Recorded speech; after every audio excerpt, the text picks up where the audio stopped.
Last lecture के GOC में हमने एरोमेटिसिटी अपना स्टार्ट कर दिया था और रेजोनेंस भी हमारा पूरा हो गया था। रेजोनेंस इफेक्ट पढ़ा था लास्ट लेक्चर में।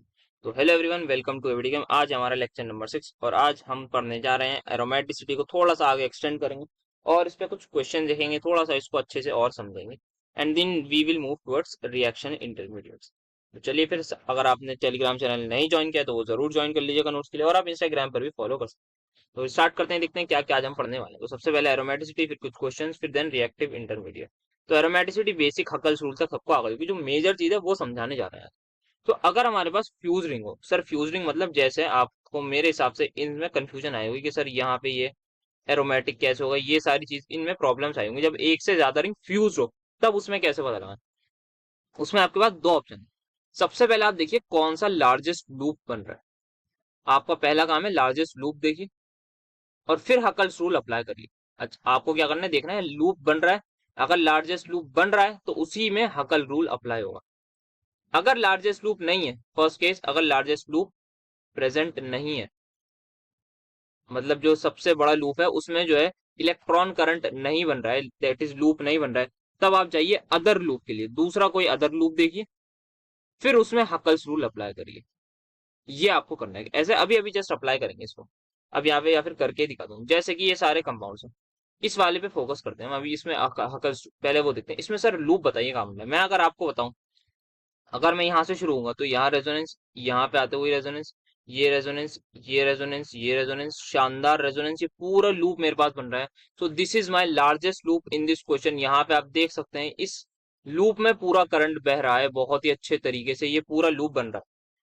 क्या बन रहा है, यस सर पूरा बन रहा है, जहां से शुरू हो रहा है वहीं से खत्म हो रहा है, आप देख सकते हैं। अगर आप रेजोनेंस करवाएंगे, ये इधर शिफ्ट होगा, ये इधर शिफ्ट होगा, ये इधर शिफ्ट होगा, ये इधर शिफ्ट होगा, यहाँ शिफ्ट होगा, ये यहाँ शिफ्ट होगा। शानदार रेजोनेंस हो रही है, बढ़िया सी पूरे लूप में हो रही है सर। तो अब इसके पाई इलेक्ट्रॉन अगर काउंट करें तो 1 2 3 4 5 6 7, 7 × 2 7 × 2 14, तो 14 पाई इलेक्ट्रॉन है। मतलब हकल सूट्स हमारे पास काम कर रहा है। 4n+2 हमारे पास जो है बिल्कुल सही यहाँ पर यूज हो रहा है, 4n+2 पाई इलेक्ट्रॉन। इसका मतलब ये कंपाउंड होगा एरोमेटिक। तो हमने क्या करा सर, हमने देखा लार्जेस्ट लूप को। अगर लार्जेस्ट लूप नहीं होता तब हम किसी और लूप के पास जाते। एक चीज आप बहुत ध्यान से देखिएगा, हमारे लूप में कौन आ रहा है सर, हमारे लूप में जो है ये आ रहा है यहाँ से, दैट इज दिस वन। मुझे बताइए ये पाई बॉन्ड किसी काम की नहीं है? No sir. अगर ये पाई बॉन्ड ना हो, अगर ये पाई बॉन्ड ना हो तो क्या तब भी रेजोनेंस होगी, तब भी लूप में रेजोनेंस होगी? यस सर, तब भी लूप में हमारे पास रेजोनेंस होगी। तो आपको बता दूंगा, अगर हम इसकी रिएक्शन करवा देंगे ना 1 मोल H2PD से, that is hydrogen palladium nickel cobalt जो होता है, उससे अगर मैं करवा दूंगा ना, तो ये मोल मेरा यहाँ से, ये बॉन्ड यहाँ से टूट जाएगी और उस पर एक HH लग जाएगा। क्योंकि इसकी वजह से कंपाउंड में कुछ हो ही नहीं रहा, एरोमेटिसिटी ये डिफाइन ही नहीं कर रहा। That is this bond is not defining aromaticity. तो जब लेवल अप होगा तो आप देखिएगा यहाँ पे, जब हम अगर इसकी H2PD से रिएक्शन करा देंगे ना, तो ये हमारे पास यही बॉन्ड है जो टूटेगा, जिस पर हमारे पास एडिशन होगा हाइड्रोजन का। यहाँ पर एक H लग जाएगा और यहाँ पर एक H लग जाएगा। तो इस तरीके से हमें समझना है चीजों को। तो ये हमारा कंपाउंड है एरोमेटिक। क्या देखा हमने, लार्जेस्ट लूप देखा। आगे अभी बाकी के क्वेश्चन भी हम करेंगे, पहले इसको समझ लेते हैं। अगर हमारे पास कोई सिंगल रिंग हो, जैसे अभी तो हमने फ्यूज रिंग देखी, और वो हमारे पास या तो 7 मेंबर हो या फिर 7 से बड़ी हो। अगर कोई भी सिंगल रिंग हो, वो 7 मेंबर की हो या फिर 7 से बड़ी हो, अगर वो इफ अगर ये हमारे पास एंटी एरोमेटिक हुई, अगर ये 7 की रिंग हो, सिंगल रिंग हो, और ये ध्यान रखना है सिंगल रिंग हो, 7 की रिंग हो, अगर वो एंटी एरोमेटिक हुई, तो ये हमारे पास बन जाती है non aromatic. It will become non aromatic. कैसे बन जाएगी, बाय लूजिंग प्लेनरिटी, मतलब ये अपनी प्लेनरिटी ही खो देगी। जैसे आपको याद होगा, हमने पढ़ा था साइक्लो ऑक्टा टेट्राइन वाला एग्जांपल, जिसमें यू कैन सी क्लियरली कि साइक्लो ऑक्टा टेट्राइन में क्या हो रहा था सर, उसमें जो है वो हमारे पास टब लाइक स्ट्रक्चर बन गया था। तो यस वही होगा हमारे पास, वो 8 की रिंग थी, एंटी एरोमेटिक थी। ऐसी कोई भी रिंग मिलेगी तो होगा। जैसे कि एग्जांपल अगर लेना चाहें तो ये हमारे पास आप देख सकते हैं, ये एक 7 मेंबर रिंग है, और आप देख सकते हैं यहाँ पर ये एंटी एरोमेटिक है, इसमें 8 पाई इलेक्ट्रॉन है। तो ये हमारी जो है प्लेनैरिटी कर देगी लूज। अब प्लेनैरिटी लूज जब ये कर देगी तो ये कुछ इस तरीके से कन्वर्ट हो जाएगी, दैट इज अगेन एक टब लाइक सा स्ट्रक्चर बन जाएगा। ये ऑक्सीजन जो है बाहर चला जाएगा, प्लेन से ही बाहर चला जाएगा, क्योंकि क्या करना है हमें, नॉन एरोमेटिक बन जाएगा। प्लेनैरिटी लूज कर देगा, और प्लेनैरिटी हमें पता है कंसेप्ट है हमारा एरोमेटिसिटी का। तो ये हमारे पास होता है। तो आई होप ये आपको समझ में आया होगा। नेक्स्ट अब ये वाले क्वेश्चन पे देखते हैं। यहाँ पे मेरा ऑक्सीजन है, तो आइए लूप बनाए, सर बना लेते हैं। तो यहाँ पे मैं अगर लूप बनाना चाहूँ तो मैं देख सकता हूँ यहाँ से मेरा ये पूरा लूप बन रहा है। यस सर, पूरा लूप बन रहा है। तो ये लार्जेस्ट लूप है। यस सर, यही लार्जेस्ट लूप है। बताइए मुझे कितने उसका है, that is what do we call it, कितने पाई इलेक्ट्रॉन सर? 1 2 3 4 5। तो 5 × 2 10, तो 10 पाई इलेक्ट्रॉन है। क्या 10 पाई इलेक्ट्रॉन हकल लूप फॉलो हो रहा है? यस सर, तो ये एरोमेटिक। इधर देखे लार्जेस्ट लूप, तो ये आ गया, ये आ गया, यहाँ से ये आ गया, और यहाँ पे यह है ये लोन पेयर, तो यस ये भी लूप बन रहा है। तो इलेक्ट्रॉन इस पूरे लूप में फ्लो होंगे, यहाँ पे पूरे लूप में फ्लो होंगे, तो ये क्या होगा, इसका भी यकीन है। तो 10 पाई इलेक्ट्रॉन आ जाएंगे, तो मतलब एरोमेटिक होगा ये भी। तो इस तरीके से लूप वाले क्वेश्चंस को करना है कि एरोमेटिक बताना है, नॉन एरोमेटिक इससे बताएंगे। तो ये हमने देख लिया। ना अब इस पे आते हैं। अब हम यहाँ पर देखेंगे, तो यहाँ पर आप देख सकते हैं ये हमारे पास पूरा लूप बन रहा है, दैट इज यहाँ से लेके ये हमारे पास लूप बन रहा है इसका, दैट इज दिस। यहाँ पे आप देख सकते हैं ये पूरा लूप बन रहा है। ये सारे रेजोनेंस में ना आपस में आप देख सकते हैं। अगर आप इसको इधर शिफ्ट कर देंगे, इसको इधर शिफ्ट कर देंगे, इसको इधर शिफ्ट कर देंगे, एक बार इसका रेजोनेटिंग स्ट्रक्चर ड्रॉ करके मैं दिखा दूं। हो सकता है इससे थोड़ा सा कंफ्यूजिंग हो रहा हो समझने में। ये अब देखिए, आप यहाँ से आप देख सकते हैं ये पूरा यहाँ से ये इसके साथ रेजोनेंस में, ये यहाँ पे रेजोनेंस में, यहाँ पे रेजोनेंस में, तो एक कंप्लीट लूप बन रहा है। तो इस कंप्लीट लूप में कितने पाई इलेक्ट्रॉन है सर? इसमें 8 पाई इलेक्ट्रॉन है। तो this compound is said to be what, aromatic और एंटी एरोमेटिक? सर ये हो जाएगा एंटी एरोमेटिक। तो ये कंपाउंड एंटी एरोमेटिक है। इस पे आप देख सकते हैं बेंजीन रिंग है, पर ऐसा नहीं है कि बेंजीन रिंग के होने से कंपाउंड एरोमेटिक हो जाएगा। ये एरोमेटिक है, ये एंटी एरोमेटिक है, aromatic plus anti aromatic aromatic हो जाएगा, ऐसा कहीं नहीं होता। हमें क्या देखना होता है? लूप देखना होता है। आइए यहाँ से हम देखें, ये लूप बन रहा है, ये शानदार पूरा लूप बन रहा है। यहाँ से ये बना, ये बना, तो यस पूरा लूप बन रहा है। मतलब हर एक कार्बन छोड़कर एक पाई बॉन्ड मौजूद है। लूप का मतलब ये होता है, अगर मैं समझाना चाहूँ, हर एक कार्बन छोड़कर पाई बॉन्ड मौजूद है, मतलब हर कार्बन ने पाई बॉन्ड बना रखी होगी। तो यस पूरा लूप मौजूद है। यहाँ पे देख सकते हैं 6 और 4, 10 और 14 इलेक्ट्रॉन। तो शानदार एरोमेटिक हो जाएगा ये। और ये हमारे पास होगा एंटी एरोमेटिक। इसका देखते हैं, आइए क्या यहाँ पर लूप बन रहा है? यस सर, यहाँ पर भी हमारे पास लूप बन रहा है, दैट इज यहाँ से आते हैं, ये एक कार्बन छोड़ के पाई बॉन्ड है, हर कार्बन छोड़ के पाई बॉन्ड है, तो शानदार लूप बना है। तो कितने पाई इलेक्ट्रॉन है सर? यहाँ पर है 10 पाई इलेक्ट्रॉन। तो 1 2 3 4, हाँ 5 पाई। तो ये क्या होगा सर? ये हमारे पास एरोमेटिक होगा। तो ये भी हमारे पास एरोमेटिक कंपाउंड है। जबकि यहाँ पे आप देख सकते हैं किस तरीके से अजीब अजीब रिंग्स हैं यहाँ पर। नाउ नेक्स्ट ये देखते हैं, जैसे कि मैंने बताया था कि उस वाले कंपाउंड पे अगर मैं यहाँ पर पहले डबल बॉन्ड था, अगर मैं उस पे 1 मोल वो डाल दूं, दैट इज H2PD, तो ये लूप, तो हमारे पास कुछ भी फर्क नहीं पड़ेगा। This compound will remain aromatic and aromatic, ये कंपाउंड एरोमेटिक ही रहेगा। यहाँ पर जो बॉन्ड थी वो डिफाइन नहीं कर रही इस कंपाउंड की एरोमेटिसिटी, क्योंकि पूरे लूप में, यहाँ पर पूरे लूप में हमारे पास जो है इलेक्ट्रॉनिक करंट बन रहा है। तो ये हमारा वही होता है, दैट इज एरोमेटिक। और इसमें जो है 14 पाई इलेक्ट्रॉन होते हैं। अब ये हमारे पास क्वासी एरोमेटिक हो गया, तो हम क्या करेंगे, यहाँ पे बॉन्ड तोड़ देंगे, ऊपर की तरफ शिफ्ट कर देंगे। ऊपर आ जाएगा यहाँ पे नेगेटिव, यहाँ आ जाएगा पॉजिटिव। अब देखें कितने का लूप बन रहा है, तो यहाँ पे हम देख सकते हैं ये पूरे रिंग में रेजोनेंस है। तो सिंगल रिंग के लिए हम इजीली कर सकते हैं। सिंगल रिंग में बस हकल रूल अप्लाई करना है, प्लेनरिटी देखनी है, sp2 वगैरह देखना है, लूप वूप से इतना ध्यान नहीं देना। वो हमें वैसे भी लूप का तो बेसिक कंसेप्ट है, बट अगर आसानी से करना है तो हकल रूल अप्लाई करेंगे। 6 पाई इलेक्ट्रॉन है, the compound will be my arrow. तो इस तरीके से क्वेश्चंस हमने अच्छे लेवल पर अब डिस्कस कर लिए हैं। आई होप आपको एकदम चीजें क्लियर हो गई होंगी कि क्या क्या हो रहा है। नेक्स्ट एक और है हमारे पास, तो इसको भी अगर हम देखना चाहें तो यहाँ भी देख सकते हैं। तो यहाँ पे आप देखिए, अगेन लूप को देखते हैं, तो यहाँ पे आप देख सकते हैं, यहाँ से स्टार्ट करेंगे तो ये यहाँ लूप बन रहा है, ये कंप्लीट लूप बन रहा है। तो अगेन ये बेचारा ऐसा है, अगर मैं इस पे H2PD का अटैक करवा दूं, तो एडिशन ऑफ हाइड्रोजन इन्हीं 2 कार्बन पर होगा। यहीं पर मेरे 2 हाइड्रोजन लगाएंगे, क्योंकि ये एरोमेटिसिटी डिफाइन कर ही नहीं रहे। इनफ्यूज रिंग हमें ऐसे ही देखना होता है। तो अब देखें पहले एरोमेटिक है या नहीं, मैंने तो कह दिया 1 2 3 4 5 6 7, हाँ जी 14 पाई इलेक्ट्रॉन है। दिस इज माई एरोमेटिक, ये बात ठीक है। तो ये हमारे पास एरोमेटिक होगा। तो दिस इज हाउ हमें एरोमेटिसिटी के अच्छे लेवल के क्वेश्चंस डिस्कस कर लिए हैं। बाकी सिंपल सिंगल रिंग वाले तो कोई भी आराम से टैकल कर लेगा। नाउ ये एक और वेराइटी आती है, इसको देख लेते हैं। अब यहाँ पर जो है हमारे पास क्वेश्चन अलग अलग तरीके से आता है। कहीं कहीं आता है कि कहाँ पर कार्बन कार्बन बॉन्ड रोटेट हो सकती है, कहाँ पर परमानेंट डाइपोल मोमेंट है, या फिर कहाँ पर एरोमेटिक। ठीक है जी, एक मैं समझाता हूँ, बाकी आप करिए। यहाँ पर ये डबल बॉन्ड है, क्या डबल बॉन्ड के अराउंड रोटेशन हो सकती है? नो सर, डबल बॉन्ड के अराउंड रोटेशन नहीं हो सकती, हमने कन्फर्मर्स पढ़ा है। तो सिंगल बॉन्ड के अराउंड रोटेशन हो सकती है। तो सिंगल कैसे हो सकती है? एक पॉसिबिलिटी ये है, ये बॉन्ड इधर की तरफ शिफ्ट हो जाए, इधर नेगेटिव आ जाएगा, इधर पॉजिटिव। ठीक है। दूसरी पॉसिबिलिटी है, ये बॉन्ड इधर शिफ्ट हो जाए, इधर नेगेटिव आएगा, इधर पॉजिटिव। सर ऐसा क्यों होगा? आइए देख लेते हैं दोनों करके। आप एक करिए, मैं दूसरा करता हूँ। तो आप आइए दोनों मिलके ये करते हैं। तो सबसे पहले या एक बार दोनों को ड्रॉ कर लें तो यहाँ पे जो है ये दो रिंग्स है हमारे पास। इन दो रिंग्स में हमने क्या बोला है, बॉन्ड तोड़नी है। सर क्यों तोड़नी है, अभी आपको जस्ट पता लगेगा क्यों तोड़ रहे हैं हम बॉन्ड, ऐसा क्यों कर रहे हैं। The reason behind this is simple. तो यहाँ पे पहले मैं एक जगह पॉजिटिव दूसरी जगह नेगेटिव लगाता हूँ, इधर पॉजिटिव इधर नेगेटिव। अब यहाँ पे इधर पॉजिटिव इधर नेगेटिव। इस वाले को देखिए सर, यहाँ पे मुझे नजर आ रहा है ये कंपाउंड हो गया है 4 पाई इलेक्ट्रॉन का, ये रिंग हो गई है एंटी एरोमेटिक। सर ये रिंग भी हो गई हमारी एंटी एरोमेटिक, यहाँ पे भी 4 पाई इलेक्ट्रॉन है, दोनों में 4 4 पाई इलेक्ट्रॉन है। तो क्या हम इसको प्रेफर करेंगे, नो सर हम इसको प्रेफर नहीं करेंगे, क्योंकि ये हमारा है एंटी एरोमेटिक, हम एंटी एरोमेटिक को प्रेफर नहीं करेंगे। अब इसको देखें, आइए सर देख लेते हैं। तो इसमें यहाँ पर हम क्लियरली देख सकते हैं कि यहाँ पर है 6 पाई इलेक्ट्रॉन, ये है हमारी एरोमेटिक रिंग, और यहाँ पे 2 पाई इलेक्ट्रॉन, तो ये भी है एरोमेटिक रिंग। तो यस ये हमारा प्रेफरेबल होगा। तो यस इसमें हम कहेंगे, अगर हमें डाइपोल मोमेंट बताएं तो यहाँ से इधर ये डाइपोल परमानेंट डाइपोल मोमेंट आ जाएगा यहाँ पर एक, यहाँ पर yes carbon carbon bond rotate भी होगी और ये कंपाउंड एरोमेटिक भी कहलाएगा। तो इस तरीके भी हमारे पास कंपाउंड्स आते हैं। अब यहाँ पे आप इसको तोड़ के देखिए, अब आप दिमाग में ही सोच लीजिए कि अगर आपने इधर बॉन्ड तोड़ी तो इधर पॉजिटिव, सॉरी इधर नेगेटिव इधर पॉजिटिव आएगा, तो इसमें 6 पाई इलेक्ट्रॉन इसमें 4 इलेक्ट्रॉन, मतलब दोनों एरोमेटिक बन जाएंगे। तो यस यही हमें करना है। आप अब दिमाग में सोचिए कि किस तरीके से आपको इसको एरोमेटिक बनाना है। हो सकता है कुछ कुछ ऐसा भी हो कि दोनों पॉसिबिलिटी होंगी कि भाई नहीं बन रहे, अगर नहीं बन रहे तो हम बॉन्ड को फिर तोड़ ही नहीं सकते, बिल्कुल सही बात है।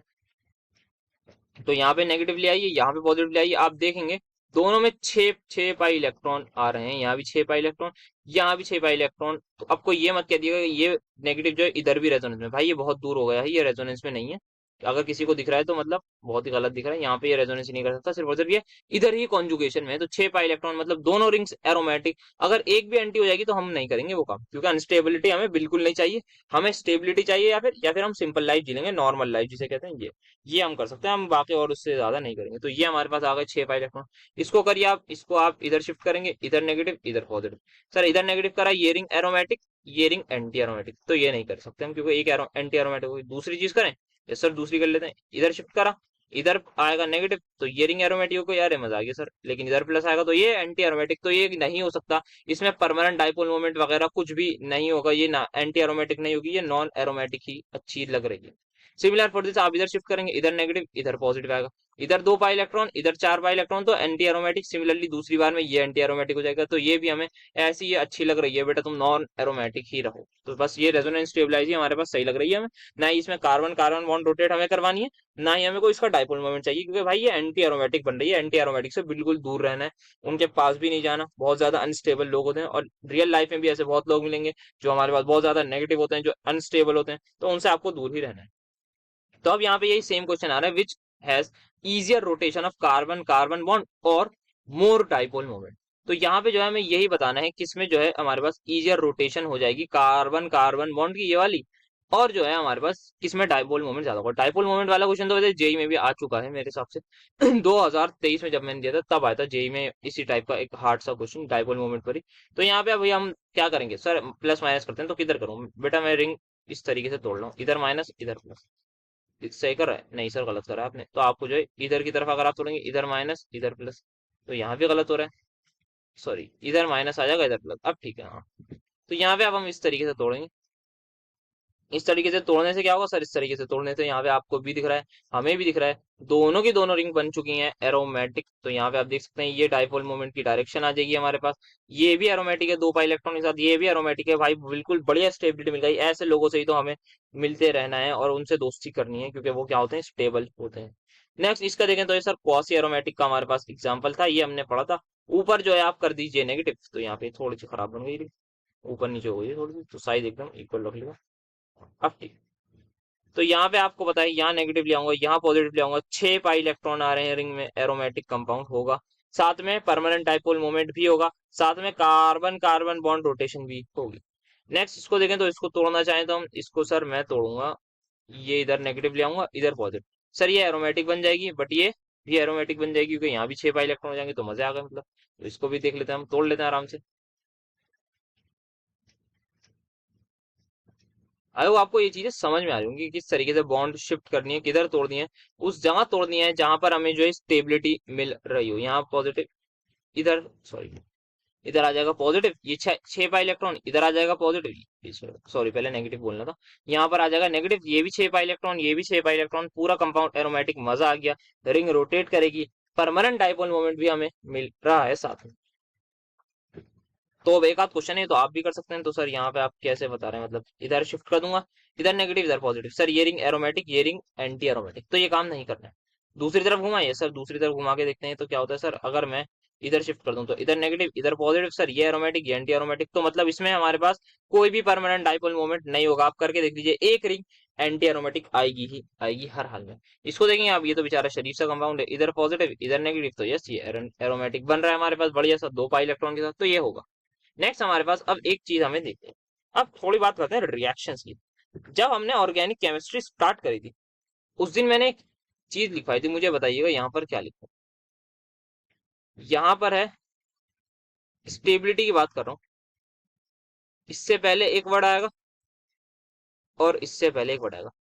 ऑर्गेनिक केमिस्ट्री या पूरी लाइफ या पूरी केमिस्ट्री या पूरे वर्ल्ड में कभी भी कहीं मूव करना होता है तो किधर करते हैं, कौन सी स्टेबल से किस तरफ। सर आपने बताया था लेस स्टेबल से हमेशा मोर स्टेबल की तरफ मूव करते हैं। हर इंसान चाहता है स्टेबल हो, हर कंपाउंड चाहता है स्टेबल हो, हर सब कुछ, हर मॉलिक्यूल, हर इंसान, सब कुछ पूरी दुनिया में चाहते हैं कि स्टेबिलिटी मिले। आप क्यों पढ़ रहे हैं, ताकि आप अर्न कर पाए और आपकी लाइफ स्टेबल हो, यही बहुत 99.99% इट इज ट्रू। तो यहाँ पे लेस स्टेबल से अगर हमारे पास रिएक्टेंट लेस स्टेबल है और प्रोडक्ट मोर स्टेबल है तो क्या रिएक्शन में कहूँ फीजिबल होगी? यस सर, रिएक्शन हमारी फीजिबल होगी। सर फीजिबल का मतलब क्या होता है, हमारे इंग्लिश वीक है बेटा, फीजिबल का मतलब होता है रिएक्शन हमारी स्पॉन्टेनियस है, मतलब हो सकती है। रिएक्शन इज फीजिबल या फिर स्पॉन्टेनियस, अगर ये कंडीशन है। ठीक है जी, यस सर बिल्कुल सही कहा। तो ये आपको ध्यान रखना है, अभी आगे इसी का यूज होगा। दूसरी चीज आपको मेरे हिसाब से एक जस्ट रिवाइज करवा रहा हूँ, अगर मैं किसी भी एल्काइल हैलाइड की रिएक्शन करा दूं AlCl3 के साथ तो क्या होगा सर, ये तो एल्यूमिनियम क्लोराइड है, ये हमारा एक लुइस एसिड होता है, हमें पता है, ये बना देता है कार्बोकेटाइन, प्लस यहाँ पे आ जाता है AlCl4 नेगेटिव। सर यहाँ पे क्या होता है ना, यहाँ पे ये जो लोन पेयर है, ये लोन पेयर अपना इसके वैकेंट ऑर्बिटल में रखवा देता है, तो बिल्कुल सही आपने बोला, ये चीज आपको पता है तो that is very good. Next चीज अगर आपको बता दूं तो RX आपको पता होगा सर, ये हेलो एल्केन होता है, मैं बता रहा हूँ उसको, ये आपको नहीं पता होगा। इसकी जब भी हम रिएक्शन कराते हैं ना AgNO3 के साथ, एक्वस AgNO3 के साथ, तो हमारे पास AgX का पीपीटी बन जाता है, हो सकता है AgCl हो सकता है AgBr हो, इसका हमारे पास पीपीटी बन जाता है। और साथ में अगेन हमें कार्बोकेटाइन मिल जाता है, प्लस नाइट्रेट आयन हमारा ऐसे ही रहता है। तो कह रहा हूँ सर, आप ये बता क्यों रहे हैं, मैं ये बता रहा हूँ ये रिएक्शन कब फीजिबल होगी, इधर से इधर जाने में ये रिएक्शन कब फीजिबल होगी। सर जब हमारा प्रोडक्ट स्टेबल हो, बेटा रिएक्टेंट ये था, प्रोडक्ट ये था। अगर मेरा कार्बोकेटाइन स्टेबल होगा तो क्या मैं कह सकता हूँ कि ये रिएक्शन फीजिबल होगी? बिल्कुल होगी। अगर ये हेलो एल्केन है, ये मेरे पास कार्बोकेटाइन है, अगर मेरा कार्बोकेटाइन ज्यादा स्टेबल होगा तो मैं ये कह सकता हूँ कि ये रिएक्शन फीजिबल है। यस सर, आप बिल्कुल ये कह सकते हैं। सिमिलरली एक और अगर मैं बताना चाहूँ, मेटल मेटल जो होते हैं हमारे पास, basically metal hydrides that is MH, हो सकता है ये हमारे पास LiHO, हो सकता है NaHO, ये हमारे जो है ना स्ट्रॉन्ग बेसिस होते हैं, ये अच्छे बेस होते हैं। ये क्या करते हैं, हमारे पास H+ को ले जाते हैं, H+ को एक्सट्रैक्ट करते हैं। तो H+ को अगर इन्होंने एक्सट्रैक्ट कर दिया तो एक कार्बन आयन बनेगा, अगर वो कार्बन आयन स्टेबल होगा तो मेरी रिएक्शन फीजिबल होगी। अब जो जो बताया है उन सबको क्वेश्चन पर चलते हैं अप्लाई करने। तो सबसे पहले यहाँ पे दे रखी है AgNO3 और यहाँ पे Br है, तो सबसे पहले सर हमने पढ़ा है हमें बनाना है कार्बोकेटाइन, मतलब सर इसका बना देंगे हम कार्बोकेटाइन, यहाँ पे आ जाएगा ये, यहाँ पर आ जाएगा positive, plus sir NO3 negative ऐसे ही रहेगा और AgBr का प्रेसिपिटेट मिल जाएगा हमें, plus NO3 negative will remain as it is. ठीक है सर, अब मुझे बताइए क्या ये रिएक्शन होगी या नहीं, हमें तो ये बताना है। यस सर बताना है। ये था रिएक्टेंट, सर ये क्या रिएक्टेंट जो था वो था हमारा नॉन एरोमेटिक, बट सर ये बन गया एरोमेटिक, तो मतलब मजे आ गए, स्टेबिलिटी भर भर के मिल गई। अगर स्टेबिलिटी मिल गई तो सर मतलब रिएक्शन हो गई, तो मैं रिएक्शन क्या होगी हमारे पास, ये रिएक्शन हमारी होगी फीजिबल। तो मैं साइड में लिख रहा हूँ रिएक्शन इज फीजिबल और स्पॉन्टेनियस। नेक्स्ट लाइन क्वेश्चन से रिएक्शन इज F लिखूंगा, खाली F और फीजिबल, और कुछ मत समझिएगा। ठीक है सर, समझ गया। अब यहाँ पे AlCl3 ये क्लोरीन का आएगा, आओ जरा लोन पेयर मेरा ले, तो AlCl3 का लाओ है, देखते हैं। तो अब जैसे ही इन्होंने इसको लोन पेयर दिया तो ये बन जाएंगे AlCl4 नेगेटिव, और हमारा यहाँ पर आ जाएगा पॉजिटिव चार्ज। तो जैसे ही हमने इस कंपाउंड को देखा, ओ भाई तुम तो हमारे बन गए नॉन एंटी एरोमेटिक, लो तुम्हारा तो काम तमाम हो गया, अच्छे खासे तुम नॉन एरोमेटिक भले बैठे हुए थे, खामा खाई तुम एंटी एरोमेटिक में आ गए, तुमने अपने ही पैर पर कुल्हाड़ी मार ली, जो कि तुमने एक बहुत ही गलत काम किया है। तो इसका मतलब नॉन एरोमेटिक से एंटी एरोमेटिक आ रहे हैं, क्या ये रिएक्शन फीजिबल होगी? नो सर, ये रिएक्शन नॉट फीजिबल, क्योंकि लेस स्टेबल से मोर स्टेबल की तरफ नहीं आ रहा है, बल्कि मोर स्टेबल से लेस स्टेबल की तरफ जा रहे हैं। तो ये कोई नहीं चाहता, कोई जिंदगी में कोई इंसान नहीं चाहेगा अपनी कि वो कभी लेस स्टेबल हो। इंसान नहीं चाहेगा, कंपाउंड नहीं चाहेगा, मॉलिक्यूल नहीं चाहेगा, कोई भी ये चीज नहीं चाहेगा कि वो लेस स्टेबल की तरफ मूव करे। तो ये हमारी रिएक्शन फीजिबल नहीं होगी। Next is lithium hydride. यहाँ पे जो ये H प्लस एक्सट्रैक्ट करते हैं, तो आपको मैं थोड़ा सा आइडिया दे रहा हूँ। यहाँ पे दो हाइड्रोजन है, ये दो, इन दोनों हाइड्रोजन में से अगर एक को एक्सट्रैक्ट कर लिया तो क्या होगा सर? कुछ देखते हैं क्या होगा। H प्लस को ले गए तो सर मतलब यहाँ पे नेगेटिव चार्ज आ जाएगा, साथ में मैं बताऊं तो आपका H2 रिलीज हो जाएगी, प्लस लिथियम पॉजिटिव आ जाएगा मेरे पास। ठीक है सर, आपने बता दिया। क्या ऐसा है सर? ये हमारे पास नॉन एरोमेटिक कंपाउंड था, एक sp3 कार्बन था। बताइए क्या है सर? इसमें 6 पाई इलेक्ट्रॉन है। सर ये तो एरोमेटिक है, क्या मजा आया? यस सर मजा आ गया। ये तो नॉन एरोमेटिक से एंटी एरोमेटिक की तरफ बढ़ गया है, ये रिएक्शन फीजिबल है, रिएक्शन स्पॉन्टेनियस है। तो रिएक्शन इज एफ हमारे पास आ जाएगी, क्योंकि हम क्या बढ़े हैं? लेस स्टेबल से मोर स्टेबल की तरफ। अगर ये सोडियम के साथ करवा दें, ये सोडियम के साथ करवा लेते हैं, सोडियम भी यही करेगा भाई। सोडियम भी कहेगा लाओ हाइड्रोजन, आ जाओ मेरे साथ, चलो तुम बन जाओ हाइड्रोजन, बन के उड़ जाओ, मैं ऐसे ही खड़ा रहूंगा Na पॉजिटिव में, और यहाँ वाले एक हाइड्रोजन को सोडियम आराम से ले जाएंगे। अब जब हम देखेंगे भाई, 2 पाई 4 पाई इलेक्ट्रॉन, लो भाई ये तो अच्छा खासा नॉन एरोमेटिक था। नॉन एरोमेटिक से ये आ गया एंटी एरोमेटिक की तरफ। क्या ये काम होना चाहिए? नो सर, नहीं होना चाहिए। Anti aromatic are less stable, तो ये काम बिल्कुल नहीं हो सकता। तो क्या रिएक्शन हो सकती है? नहीं सर, जब ये ऐसे, तो हमारे पास रिएक्शन इज नॉट फीजिबल और नॉन स्पॉन्टेनियस। इस बात का ध्यान रखिएगा। नेक्स्ट देखें एक आध और, यस सर एक आध और देख लेते हैं। तो यहाँ पे हमारे पास AlCl3 है। अगेन सर यहाँ पे ये लोन पर इसने डोनेट कर दिया। अब सर मैं डायरेक्ट प्रोडक्ट बनाऊंगा, बहुत बाय प्रोडक्ट बना लिया, आप खुद बनाते रहिएगा। हाँ जी बिल्कुल बेटा, मैं भी नहीं बनाऊंगा, आप कह रहे हो तो यहाँ पे जो है पॉजिटिव चार्ज आ गया, 6 पाई इलेक्ट्रॉन है। 6 पाई इलेक्ट्रॉन है तो यस सर ये तो हमारे पास एरोमेटिक है। ये नॉन एरोमेटिक था, बन गया एरोमेटिक, तो मजे आ गए सर, रिएक्शन इज फीजेबल, मजा आ गया। अब यहाँ पर क्या हुआ सर? यहाँ पर हमारे पास सोडियम, इसकी रिएक्शन सर, रिएक्टेंट तो लिखे तो सोडियम से करा रहे हैं हम। इसके बाद मेटल है हमारे पास, खाली मेटल। मेटल का काम क्या होता है सर? मेटल, हमारे पास जो मेटल होता है हमेशा उसका काम होता है इलेक्ट्रॉन को डोनेट करना। अब यहाँ पे ध्यान से देखिए, अगर इसने इसको इलेक्ट्रॉन डोनेट करे तो क्या फायदा होगा सर? ये कंपाउंड है एंटी एरोमेटिक। अगर मेटल ने इस, सपोज ये बॉन्ड इधर शिफ्ट हो गई, या फिर इस बॉन्ड को हमने तोड़ा, एक इलेक्ट्रॉन यहाँ आएगा, एक इलेक्ट्रॉन यहाँ आएगा। अगर मेटल ने एक इलेक्ट्रॉन इसे दे दिया, एक इलेक्ट्रॉन इसे दे दिया, तो यहाँ पर नेगेटिव चार्ज आ जाएगा। कितने पाई इलेक्ट्रॉन हो जाएंगे सर? 6 पाई इलेक्ट्रॉन हो जाएंगे, मतलब मजा आ जाएगा। तो मेटल हमारे पास ये भी कर सकता है कि ये बेचारा था एंटी एरोमेटिक। सोडियम कितने इलेक्ट्रॉन दे सकता है सर? एक तो हमें चाहिए 2 इलेक्ट्रॉन, तो यहाँ पर नेगेटिव आ जाएगा, यहाँ पर नेगेटिव आ जाएगा, 6 पाई इलेक्ट्रॉन हो जाएंगे, बन जाएगा ये एरोमेटिक। तो इस तरीके से ये रिएक्शन हमारी फीजिबल होगी। तो ये आपको नई नई चीजें मैं सिखा भी रहा हूँ रिएक्शन से बेस्ड। कुछ कुछ ये आपको जनरली हमें चैप्टर्स में भी नहीं पढ़नी, इस टाइप वाले रिएक्शन ये तो हम जनरली नहीं पढ़ेंगे। तो इसको ध्यान में रखिएगा बिल्कुल, कि एरोमेटिसिटी में किस तरीके से टैकल करना है। तो और भी अगर कोई मेटल हो, कोई एंटी एरोमेटिक कंपाउंड हो, तो उसको चुपचाप इलेक्ट्रॉन देके बिठा देगा कि तुम चुपचाप साइड में बैठो, तुम्हारा काम हो गया।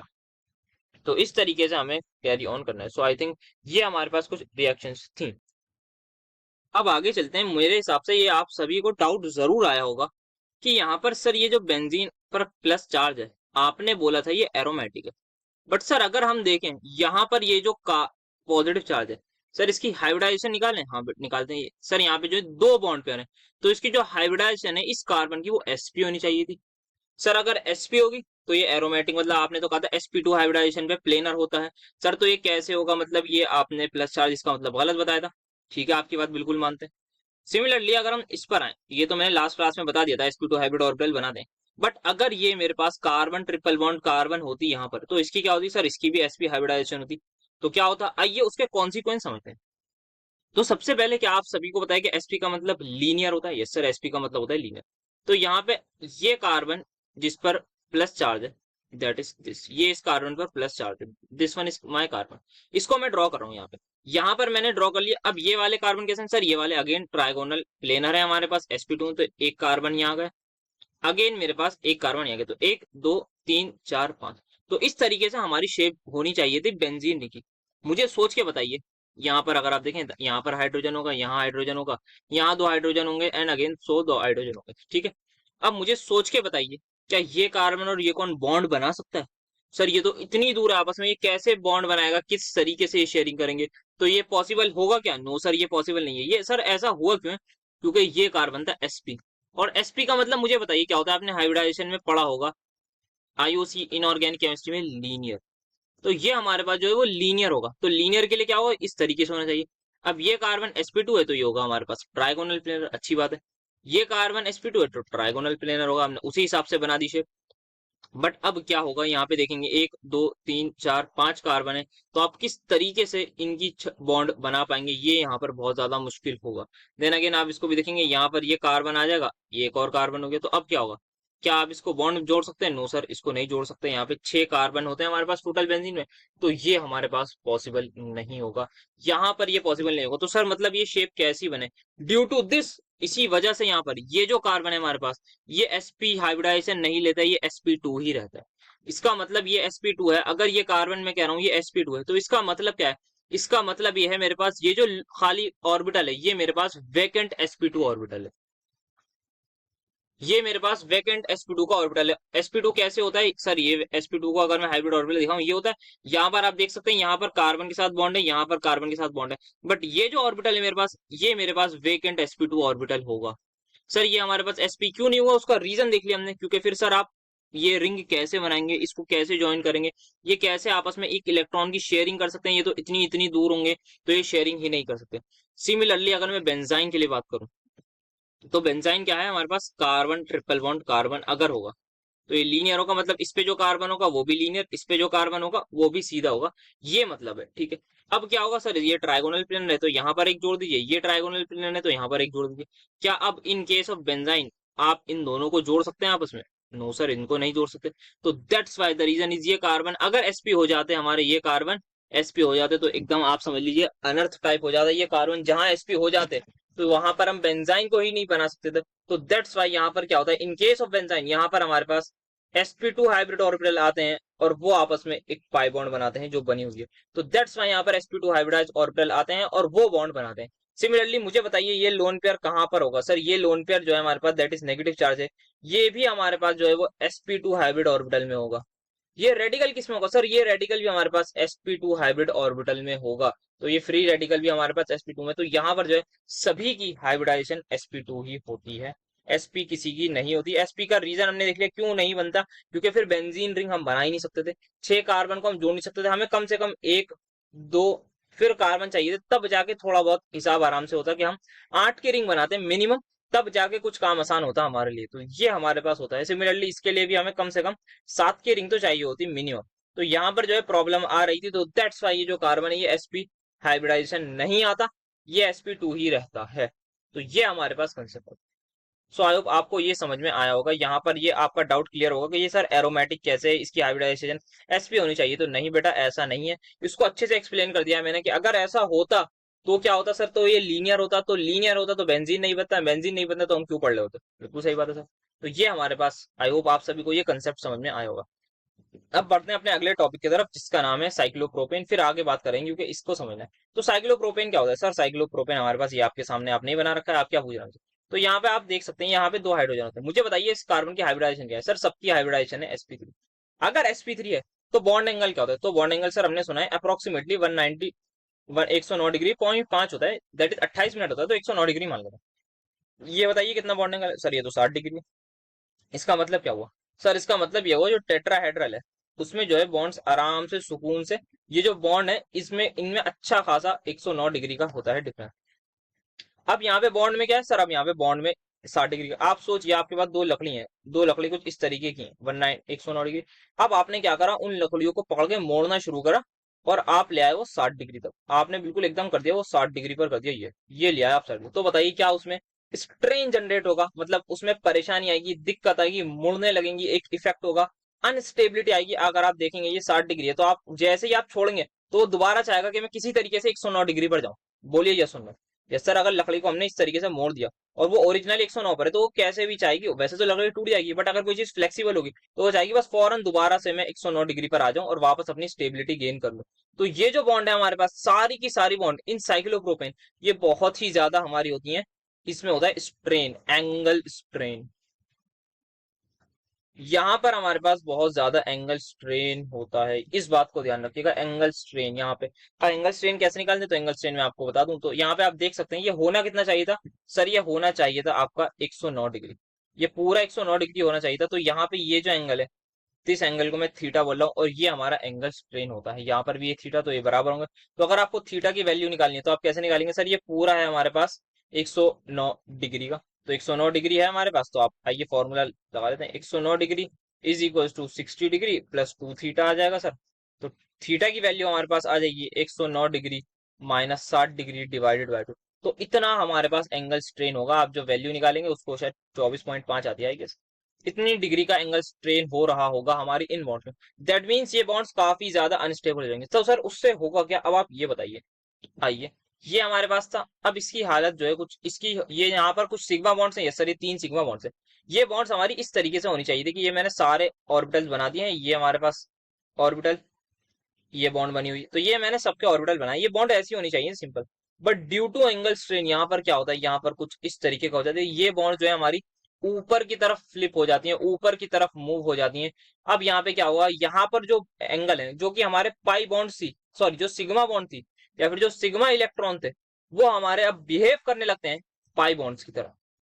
तो सिग्मा इलेक्ट्रॉन से वो क्या हो जाते हैं, वो हमारे गेट्स टिल्टेड, ये टिल्टेड हो जाते हैं, मतलब टेढ़े हो जाते हैं। और जहां ये टिल्टेड हुए वहीं पर ये बिहेव्स करने लगते हैं लाइक पाई इलेक्ट्रॉन। आपने हो सकता है ये हाइड्रोकार्बन चैप्टर में पढ़ो कि ये ब्रोमीन से रिएक्ट कर जाता है हमारे पास, जिस तरीके से एल्कीन रिएक्ट करती है। ब्रोमीन किस पे अटैक करता है सर, ये पाई बॉन्ड पे अटैक करता है। Electrophilic addition reaction, hydrocarbon chapter का नाम, क्लास 11th में आता है। उसमें हमने पढ़ा था कि ये इससे रिएक्ट कर जाता है। क्यों रिएक्ट करता है भाई, उसका रीजन ये है कि जो सिग्मा इलेक्ट्रॉन्स हैं वो टिल्टेड हो जाती हैं और वो बिहेव करने लगती हैं पाई इलेक्ट्रॉन्स की तरह। तो इसका मतलब यहाँ पर काफी ऐसी चीजें हो जाएंगी जो हमारी पाई बॉन्ड से रिलेटेड हो। तो पाई बॉन्ड्स वाले ये सारी रिएक्शन देता है। ये HCl से भी सब चीजों से रिएक्ट कर जाता है। ये होता है साइक्लोप्रोपेन। तो ये है हमारे पास एंगल स्ट्रेन। इसके साथ क्या हुआ है, अब यहीं से एक कंसेप्ट निकल के आता है जिसका नाम है हमारे पास डांसिंग रेजोनेंस। तो डांसिंग रेजोनेंस क्या होती है, हमारे पास एक कैटायन है, सॉरी एक साइक्लोप्रोपेन। साइक्लोप्रोपेन के बराबर में एक कार्बन होगा और उस पर आ जाएगा पॉजिटिव चार्ज। अब ये जो पॉजिटिव चार्ज है इसके साथ क्या होगा सर, ये पॉजिटिव चार्ज है हमारे पास, ये बिल्कुल है।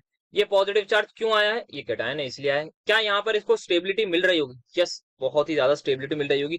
ये कौन सी बॉन्ड है सर, ये सिग्मा बॉन्ड है।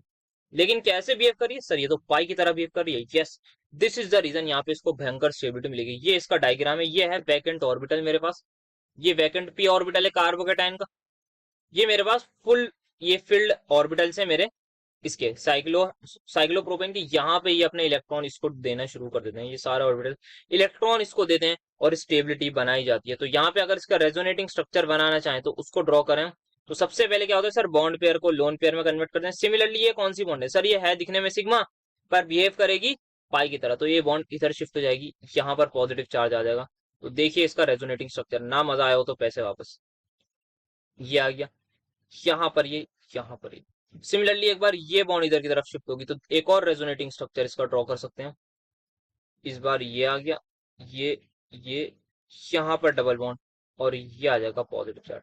अब इसका रेजोनेंस हाइब्रिड बनाए तो यस सर बना सकते हैं। तो इसका रेजोनेंस हाइब्रिड बनेगा, ये दोनों बॉन्ड जिंदा हैं, बाकी सारी जो है हमारे पास पार्शियल बॉन्ड है। ये बॉन्ड पार्शियल, ये बॉन्ड पार्शियल, ये बॉन्ड पार्शियल, और टोटल पर एक प्लस चार्ज आ जाएगा। तो this is my resonance hybrid. तो ये किस चीज को स्टेबल कर रहे हैं सर, ये कार्बोकेटायन को स्टेबल कर रहा है। सोच के मुझे बताइए एकदम ध्यान से, अगर यहीं पर नेगेटिव चार्ज आ जाए तो क्या होगा सर, अगर यहाँ नेगेटिव चार्ज आ जाए तो कुछ नहीं होगा, क्योंकि यहाँ पर जो है वो बॉन्ड्स में स्ट्रेन है। अब यहाँ पे दो चीज हुई है। एक चीज हुई है कि कैटायन को इसने क्या दे दिया, इलेक्ट्रॉन दे दिया, इसको ऑक्टेट पूरा कर दिया। भाई मजा आ गया, ये तो गरीब आदमी था। अब सर आप कहेंगे कि इसके पास प्लस चार्ज आ जाएगा तो ये तो नुकसान नहीं। ये बॉन्ड जो थी कहाँ थी, 60 डिग्री पर। यहाँ पे बहुत ज्यादा एंगल स्ट्रेन हो रहा था, तो ड्यू टू विच इस बॉन्ड को भी यहाँ पे रिलैक्सेशन मिली कि आलो चलो, थोड़ी शुक्र की सांस तो मिली उसको। बिल्कुल उसने सांस ली, लंबी गहरी सांस ली कि चलो थैंक गॉड मेरी हाइब्रिडाइजेशन भी sp2 हो गई, मेरी ये बॉन्ड भी टूट गई जिसमें बहुत ज्यादा स्ट्रेन हो रहा था। तो यहाँ पे दो दो चीजें हुई हैं, एक तो यहाँ पे इस एंगल स्ट्रेन को हमने दूर करा, दूसरा स्टेबिलिटी को, स्टेबिलिटी मिली कैटायन को। Due to this dancing resonance is bigger factor than resonance. तो डांसिंग रेजोनेंस जो है हमारे पास बहुत ही ज्यादा बड़ा फैक्टर होता है।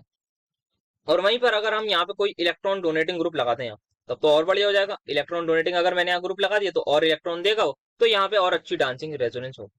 तो ये हमने समझ लिया है। अब इसके एक आध क्वेश्चन देख लेते हैं। डांसिंग रेजोनेंस, तो यहाँ पे डांसिंग रेजोनेंस का क्वेश्चन है, आपको बताना है स्टेबिलिटी ऑर्डर बताना है। तो कैसे बताएंगे सर, यहाँ पे डांसिंग रेजोनेंस हो रही है, सर यहाँ पे दो दो डांसिंग रेजोनेंस, और यहाँ पे सर तीन तीन डांसिंग रेजोनेंस, तो कौन सी ज्यादा डांसिंग रेजोनेंस, सर सबसे ज्यादा ये वाली डांसिंग रेजोनेंस होगी। तो ये ऑर्डर आ जाएगा। अब इस पे देखें सर, ये हमारे पास CH3, सर ये हमारे पास -I शो करेंगे, सर ये भी -I शो करेगा, तो क्या है सर, सबसे ज्यादा स्टेबल तो ए हो जाएगा हमारे पास। अब ए के बाद देखना है -I इसका लगा या इसका, तो हमारे पास जो -I है वो ज्यादा NO2 का होता है, तो NO2 को सबसे पीछे कर देते हैं, क्योंकि क्या होता है ना, फरहान नारिक ना शाहरुख ना ओमपुरी सलमान में आता है, और ये बहुत पीछे आता है, तो ये हमारे पास ऑर्डर हो जाएगा इसका। तो ये सिंपली लगा रहे हैं बस, कैसे ही अगर इलेक्ट्रॉन को खींच रहे हैं तो भाई और कमी जनरेट कर रहा होगा, वेराज MEO जो है हमारे पास वो भी कर रहा होगा, बट इतनी नहीं जितनी NO2 कर रहा होगा। अब इन दोनों में स्टेबिलिटी बताइए सर, आप कहेंगे ये हमारे पास आ जाएगा एरोमेटिक, सॉरी एरोमेटिक लिख देंगे आप इसको, 2 पाई इलेक्ट्रॉन के साथ कैटायन स्टेबल।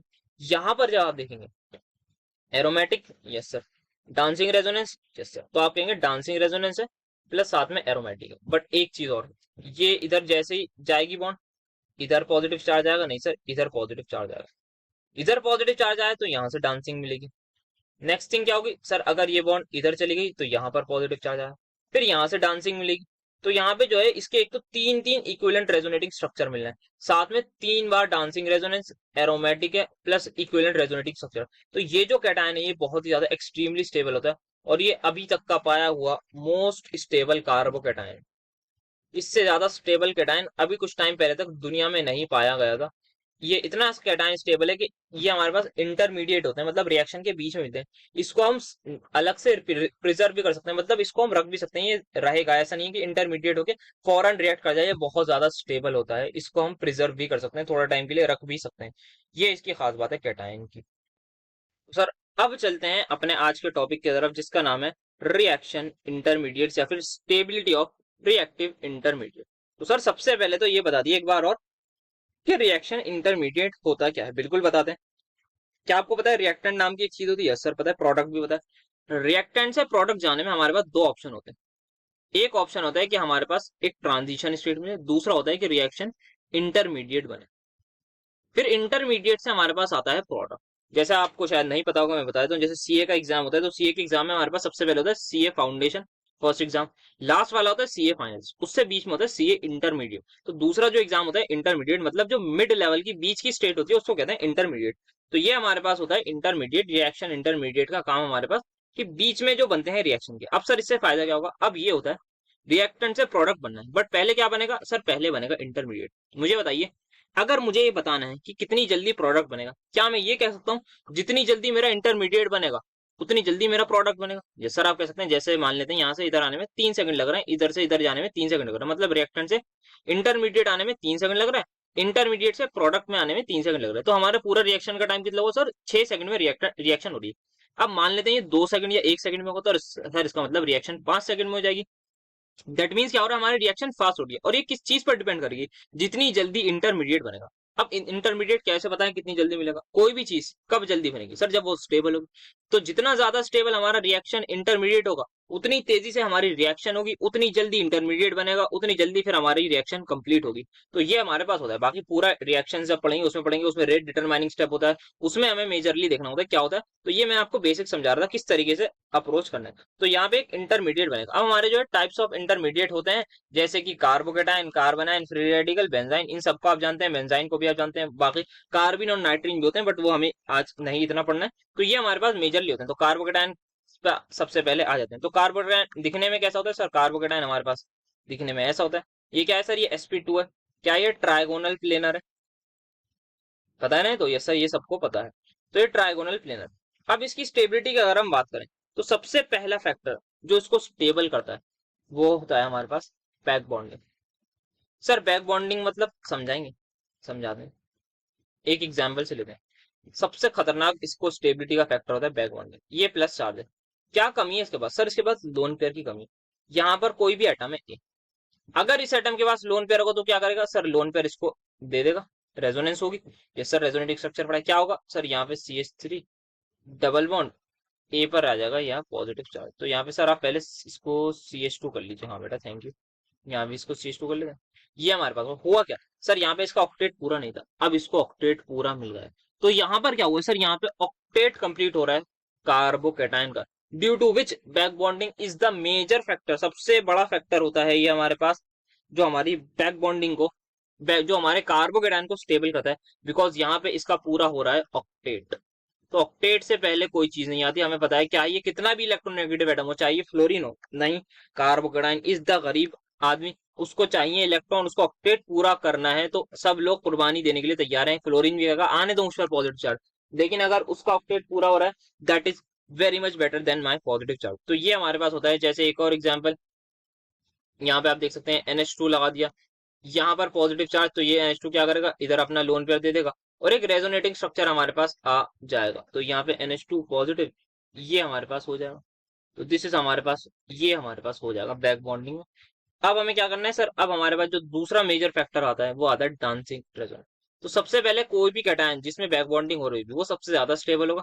सेकंड पर फिर आती है डांसिंग रेजोनेंस। डांसिंग रेजोनेंस पूरी डिटेल में अभी अभी आई थिंक 5-7 मिनट पहले ही पढ़ी है हमने। यहाँ पे क्या होता है सर, यहाँ पे sp3 हाइब्रिड ऑर्बिटल होता है हमारे पास, जो कि क्या एक्ट करता है सर, वो एक्ट करता है एज हमारे पास पाई इलेक्ट्रॉन्स की तरह। वो जो सिग्मा इलेक्ट्रॉन है वो पाई इलेक्ट्रॉन की तरह बिहेव करते हैं, और वो हमारे जो वैकेंट ऑर्बिटल में उसमें इलेक्ट्रॉन देते हैं। हमने उसका पूरा रेजोनेटिंग स्ट्रक्चर वगैरह सब कुछ बनाए हैं। तीसरा जो फैक्टर आता है फिर आता है हमारे पास एरोमेटिसिटी, क्या कंपाउंड एरोमेटिक है, अगर है तो बहुत ही अच्छी बात है। चौथा आता है रेजोनेंस, सर रेजोनेंस तो पता है हमें। रेजोनेंस के बाद हमारे पास आ जाएगा पांचवा, that is hyper conjugation. And छठा आ जाएगा इंडक्टिव। इंडक्टिव में कौन सा सर, प्लस आई। हाइपर कॉन्जुगेशन में कौन सा सर, ऑब्वियस सी बात है प्लस एच ही होगा हमारे पास, माइनस एच थोड़ी होगा, क्योंकि कार्बोकेटाइन की हम बात करें तो ये चीजें आपको पता होनी चाहिए। नेक्स्ट हमारे पास आई गेस बस क्वेश्चन आने वाले हैं, तो उससे पहले एक चीज आपको बता दें, यहाँ पर आपको,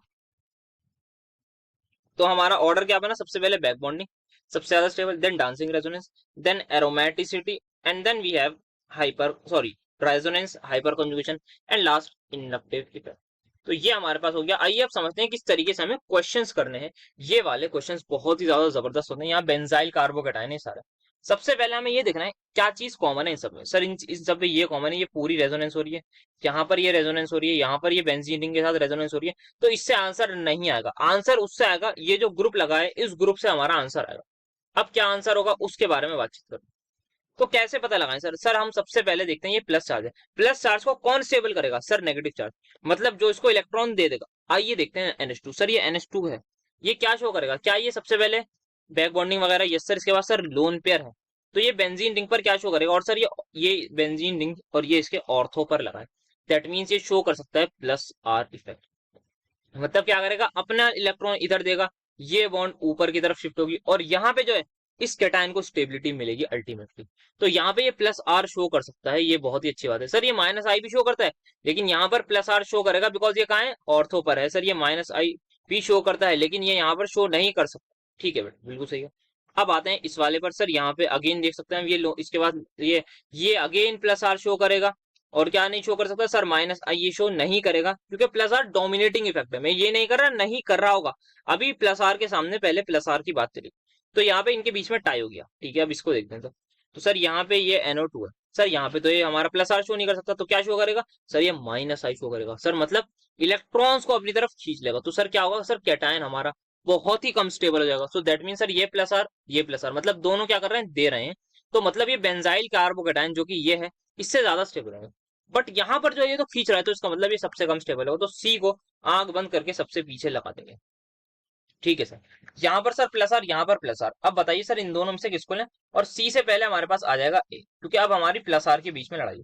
सर क्या मुझे बताइए, क्या प्लस आर डिस्टेंस डिपेंडेंट होता है, no sir plus R distance dependent नहीं होता, क्योंकि यहाँ आप जैसे इलेक्ट्रॉन भेजेंगे इधर चार्ज आएगा, तो वो हमारे पास सिंपली ये हो जाएगा कि हमारा जो है दैट इज माइनस चार्ज यहाँ आएगा, एक बार माइनस चार्ज यहाँ आएगा, एक बार माइनस चार्ज यहाँ आएगा, एक बार माइनस चार्ज सॉरी यहाँ आएगा।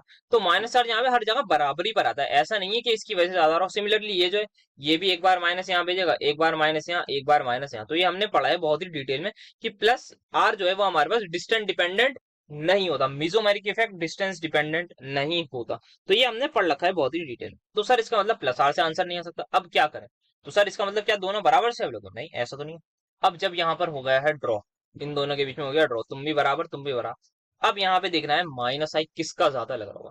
सर माइनस आई, चलिए सर देख लेते सर, दोनों का तो बराबर होगा, NH2 का जितना माइनस आई होगा उस NH2 का जितना भी होगा। आपने बात बिल्कुल सही कही, बट एक चीज आप शायद भूल गए, डू नॉट डिस्प्ले वाली, दैट इज डीएनपी। सबसे पहले देखना है डिस्टेंस, कौन सा NO2 NH2 सबसे ज्यादा है। NO2 शायद मेरे मुंह से निकला है कई बार, बट इट इज NH2।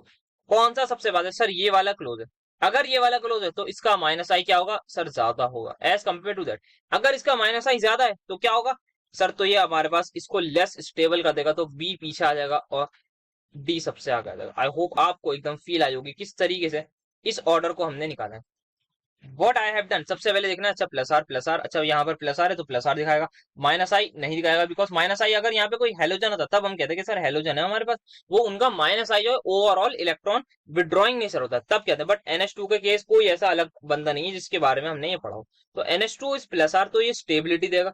यहाँ पर हमारे पास ये दूसरा NH2 है, ये भी स्टेबिलिटी ये स्टेबिलिटी नहीं देगा क्योंकि ये माइनस आई शो करेगा, because it is at meta position, ये मेटा पर होने की वजह से लेस स्टेबल होगा। देन वी हैव यहाँ पर ये प्लस आर हमारे पास दिखाएगा, तो plus R is dominating effect, हमने ये पढ़ रखा है। बिकॉज क्या होता है, पाई इलेक्ट्रॉन्स का ट्रांसफर होता है और इसमें सिर्फ और सिर्फ शिफ्ट होता है। जब पाई इलेक्ट्रॉन्स का हमने ट्रांसफर देख लिया, तब उसके बाद फिर हम शिफ्ट पे आएंगे कि भाई अब ड्रॉ किया मैच, अब बताओ सुपर ओवर में कौन सी थे। तो सुपर ओवर में हमने देखा इंडक्टिव इफेक्ट की मदद ली और देखा इस वाले का इंडक्टिव इफेक्ट ज्यादा है, तो भाई आप कम स्टेबल।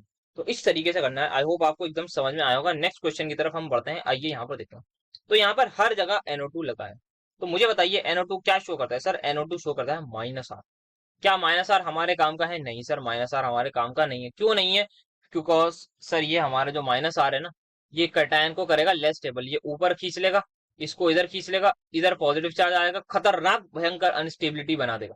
तो ये माइनस आर शो कर रहा है, ये भी माइनस आर शो कर रहा है सर, ये वाला शो करेगा लेकिन माइनस आई, ये इलेक्ट्रॉन को खींचेगा। कौन सा बड़ा इफेक्ट है सर, माइनस आर बड़ा इफेक्ट है। तो मुझे बताइए इन चारों में से सबसे ज्यादा स्टेबल कौन होगा सर, ये माइनस आर, ये माइनस आर, ये माइनस सर, इस पे कुछ नहीं है, तो इसका मतलब सर ये ज्यादा स्टेबल होगा। ये बंदा बेचारा अकेला है, इसको ना स्टेबिलिटी मिल रही है ना अनस्टेबिलिटी, बट इन तीनों को अनस्टेबिलिटी मिल रही है, तो ए सबसे आगे आ जाएगा। अब देखते हैं, अब सर किसको लगा, मुझे बताइए माइनस आर ज्यादा अनस्टेबल करेगा या माइनस आई।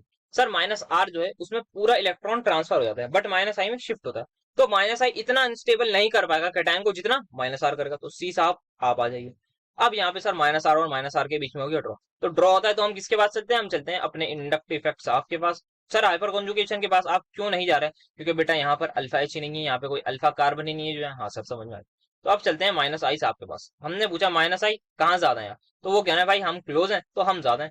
अगर ये ज्यादा है तो क्या ज्यादा कर रहा है, तो ज्यादा अनस्टेबल करेगा कैटायन को। वहीं अगर कार्बन आयन होता तो ज्यादा उसको स्टेबल करता, बट ये क्या कर रहा है, ज्यादा इसको अनस्टेबल कर रहा है, तो ये वाला सबसे पीछे आ जाएगा, डी मेरा आगे आ जाएगा और बी। तो ये मेरा ऑर्डर हो जाएगा इस क्वेश्चन का। आई होप ये भी ऑर्डर आपको समझ में आया होगा।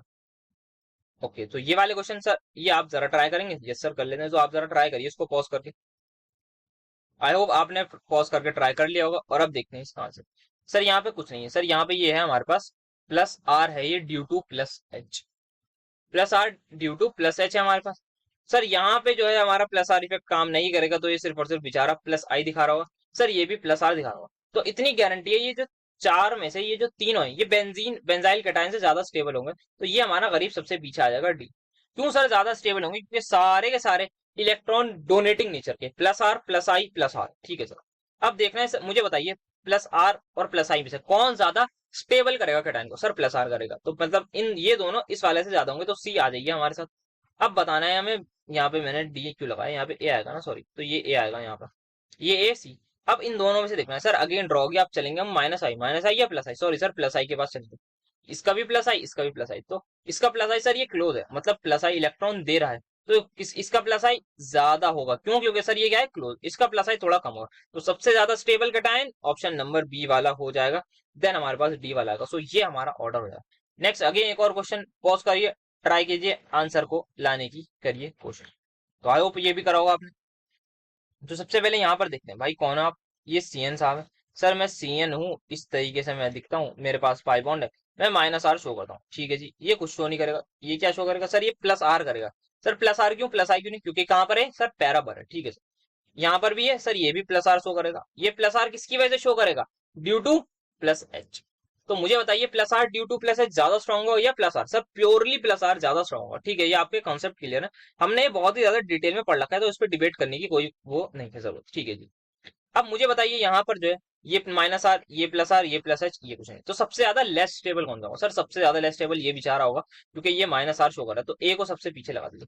अब मुझे बताइए प्लस एच प्लस आर और सिंपल बेंजाइल कैटायन से कौन ज्यादा स्टेबल होगा? सर सिंपल कैटायन जो है वो लेस स्टेबल होगा, क्योंकि इन दोनों में इलेक्ट्रॉन डोनेटिंग है, इसके पास कुछ नहीं है। ये इलेक्ट्रॉन विड्रॉइंग था, ये कुछ भी नहीं है, ये इलेक्ट्रॉन डोनेटिंग है। तो अब लगा देंगे हम बी को। अब देखना है ये ज्यादा स्टेबल है ये, तो सर NH2 वाला ज्यादा स्टेबल होगा, क्योंकि ये प्योरली इलेक्ट्रॉन डोनेट कर रहा है। ये जो है पाई इलेक्ट्रॉन्स का ट्रांसफर हो रहा है, वेराज इस केस में सिग्मा इलेक्ट्रॉन का ट्रांसफर हो रहा है, तो pi bond is easier to break. तो यहाँ पे जो है ये ज्यादा इफेक्ट शो कर रहा होगा। और आपको याद होगा ये स्ट्रांगली एक्टिवेटिंग है, ये जो है वीकली एक्टिवेटिंग में आता है। तो हमारे पास जो कम एक्टिवेट करे केटायन को या फिर उसका इफेक्ट कम होगा, तो वो स्टेबल भी कम होगा। तो ये मेरा ऑर्डर हो जाएगा। आई होप इसमें भी आपको मजा आया होगा। नेक्स्ट अगेन एक क्वेश्चन के पास चलते हैं। तो यहाँ पे आपको ये ग्रुप दिख रहा होगा जिसका नाम है CHO। सर ये क्या शो करेगा? सर ये तो दिख रहा है पाई बॉन्ड ने, तो ये -R शो करेगा। सर यहाँ पर लेकिन -I करेगा, यहाँ पर कुछ नहीं है, यहाँ पर -R। तो इन चारों में से कौन ऐसा है जो सबसे ज्यादा स्टेबल होगा? सर जिसके पास कोई भी इलेक्ट्रॉन विड्रॉइंग नहीं है, क्योंकि ये भी इलेक्ट्रॉन विड्रॉइंग, ये भी इलेक्ट्रॉन विड्रॉइंग, ये भी इलेक्ट्रॉन विड्रॉइंग है, बट सी हमारे पास कुछ नहीं है, तो सी सबसे ज्यादा स्टेबल। अब मुझे बताइए -R और -I में से कौन ज्यादा अनस्टेबल करेगा? सर -R ज्यादा अनस्टेबल करेगा, दैट मींस ये अल्टीमेटली ज्यादा स्टेबल हो जाएगा बी वाला, क्योंकि ये -I से कर रहा है। ठीक है सर, अगेन अब ड्रॉ हो गया। अब ड्रॉ हो गया तो किसके पास आई है? -I के पास +I। सर ये -I शो करता है, ये हमारे पास होता है साइना अली की। तो CN के बाद हमारे पास CHO आता है -I की सीट में, तो ये -I शो करेंगे, इसका -I। किसका -I ज्यादा होगा? सर इस वाले का -I ज्यादा होगा, क्योंकि ये पास में। तो कौन अनस्टेबल ज्यादा होगा? सर यही अनस्टेबल होगा। तो कौन सबसे पीछे आएगा? सर यही आएगा। और ये हमारा ऑर्डर हो जाएगा। आई होप आपको समझ में आ रहा होगा। और जरा सा भी डाउट हो तो जरूर मुझसे कमेंट सेक्शन में पूछ लिएगा, मैं जरूर बताऊं। नेक्स्ट हमारे पास ये आता है, दैट इज ये वाले ग्रुप आते हैं। तो देखते हैं सर, यहाँ पे एक NH2 है, मतलब एक बंदा एक +R। सर यहाँ पे पैरा पर है, तो एक +R इसका, सर एक +R इसका, सर मतलब दो दो +R, मतलब मजा आ गया। सर यहाँ पे देखेंगे आप, एक +R, दो +R, तीन +R, यहाँ भी NH2 है, तो सर यहाँ पे तीन तीन +R है हमारे पास, तो और मजा आ गया। सर यहाँ पे कुछ नहीं है, सबसे बेचारा गरीब यही होगा डी वाला है, क्योंकि इसको कोई नहीं दे रहा है। सबसे ज्यादा स्टेबल सर तीन +R वाला, दैट इज सी। फिर उसके बाद सर बी, देन उसके बाद सर ए। तो ये हमारा स्टेबिलिटी ऑर्डर हो जाएगा। आई होप आपको केटायन में कोई भी परेशानी नहीं आएगी। एकदम बेंजाइल केटायन के ये अच्छे लेवल वाले क्वेश्चन होते हैं। मजा आया था इन क्वेश्चन को करके। आप जब आगे जाएंगे तो उसमें देखिएगा कैटायन की स्टेबिलिटी में, रिएक्शन मैकेनिज्म में कोशिश करेंगे हम इस तरीके के कॉन्सेप्ट्स लाएं। तो ये हमारा कैटायन का काम हो गया। चलते हैं आप कार्ब एनायन साहब के पास। तो कार्ब एनायन क्या है हमारे पास? सबसे पहले इसका स्ट्रक्चर एंड ऑल थोड़ा सा देख लेते हैं। सर कार्ब एनायन हमारा एक सीधा सा इंसान है, जिसके पास क्या होता है? सर ये कार्बन यहाँ पे जो है तीन ग्रुप होते हैं, और ये हमारे पास -, चार्ज होता है, यहाँ पे R लगा लेते हैं। तो सर ये हमारे पास sp3 हाइब्रिडाइज होता है, और इसकी जो शेप होती है वो होती है पिरामिडरल। तो ये हमारे पास पिरामिडरल होता है, ट्राइगोनल पिरामिडल इसकी शेप होती है। ठीक है, तो सर इसकी फैक्टर्स क्या क्या होता है अफेक्टिंग स्टेबिलिटी? तो सर क्या इसमें मुझे बताइए सोच के। बैक बॉन्डिंग, दैट इज ये, क्या ये काम आएगी? नो सर नहीं आएगी, क्योंकि ये इलेक्ट्रॉन देना है, इसको इलेक्ट्रॉन नहीं चाहिए। ये कह रहा है भाई मुझसे प्लीज कोई इलेक्ट्रॉन ले लीजिए आप आके, अगर आपके पास आपकी कृपा हो तो मेरे इलेक्ट्रॉन ले लीजिए। तो ये चाह रहा है इलेक्ट्रॉन इसके ले लें, बट यहाँ पे अगर कोई इलेक्ट्रॉन डोनेटिंग ग्रुप लगाओ, कभी नहीं लगा। बैक बॉन्डिंग डांसिंग रेजोनेंस में क्या होता है? सर उसमें भी क्या होता है? कैटायन का ऑर्बिटल फुल करते हैं। क्या बैक बॉन्डिंग इसके केस में आ सकती है? नो सर नहीं आ सकती। बट यहाँ पे जो आ सकते हैं केसेस, वो क्या आ सकते हैं सर? सबसे पहले तो हमारी एरोमेटिसिटी आ सकती है। अगर कंपाउंड एरोमेटिक है, उस पर नेगेटिव चार्ज है, तो मजा आ गया, मतलब अच्छा खासा स्टेबल है। क्या रेजोनेंस हो सकती है? नॉर्मल। ये सर नॉर्मल रेजोनेंस से भी स्टेबिलिटी होगी, क्योंकि जो हमारा माइनस चार्ज है वो डीलोकलाइज हो जाएगा, वो फैल जाएगा, एक जगह पर नहीं रहेगा। क्या हाइपर कॉन्जुगेशन हो सकती है? नहीं भाई, कैसी बात कर रहे हैं आप? हाइपर कॉन्जुगेशन से कैसे होगी? इसमें तो पॉसिबल ही नहीं होता। क्या इंडक्टिव इफेक्ट हो सकता है? सर यहाँ इंडक्टिव इफेक्ट होता है काम। तो यहाँ इन तीनों ही फैक्टर्स को हमें कॉन्सिडरेशन में लेना होता है, एरोमेटिक, रेजोनेंस और इंडक्टिव इफेक्ट। और इसी के साथ इसी के भी क्वेश्चंस करते हैं शुरू। सेम वही पैटर्न, सब कुछ सेम, देखते हैं कैसे होगा। तो सर यहाँ पे सिंपल है। सर यहाँ पे NH2 ये +R शो करेगा, तो +R स्टेबल करेगा अनस्टेबल? सर ये अनस्टेबल करेगा। यहाँ पर ये +R शो करेगा, यस सर दोनों +R शो करेंगे। सर आपने इसको क्यों नहीं बोला +R? क्योंकि बेटा ये मेटा पर है, तो ये क्या शो करेगा सर? -I करेगा।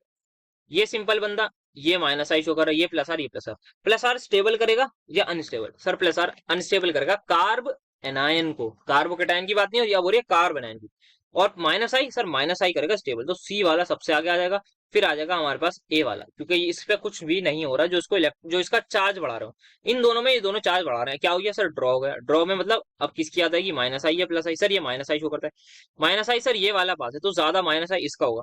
अगर इसका ज्यादा -I है, तो माइनस चार्ज को ज्यादा यही कम कर रहा होगा, तो ये क्या होगा? इससे ज्यादा स्टेबल होगा, दैट इज डी वाले से, क्योंकि ये क्या है? दूर है, तो ये -I से इतना चार्ज नहीं खींच पा रहा होगा जितना ये खींच पाएगा इजीली, क्योंकि ये पास है। तो ये ऑर्डर हो जाएगा। अब इस तरीके से कार्बन आयन के क्वेश्चन टैकल करने, बाकी आइए करते हैं। यहाँ पर देखते हैं क्या है सर, ये हमारे पास बढ़िया सा -R है, मजा आ जाएगा कार्बन आयन को। सर ये -I है, सर ये -R है, ये सर कुछ भी नहीं है, तो इसका मतलब ये सबसे पीछे आ जाएगा बेचारा, क्योंकि यहाँ पर इसको कोई भी ऐसा नहीं है जो इसके इलेक्ट्रॉन ले रहा हो। इन तीनों में कोई ना कोई इलेक्ट्रॉन ले रहा है। माइनस आर बड़ा या माइनस आई? सर माइनस आई छोटा होता है, मतलब लेस स्टेबल करेगा, लेस स्टेबिलिटी देगा जितनी माइनस आर दे रहा है। तो इसको लगा देता हूँ मैं यहाँ पर सी पर, क्योंकि क्या है ये माइनस आई किसका है सर? माइनस आई हमारे पास बढ़िया होगा ना उसके लिए, CH2 नेगेटिव के लिए, बिल्कुल सही बोलो। अब यहाँ पे माइनस आर सर ड्रॉ किया आगे, तो आते हैं माइनस आई के पास।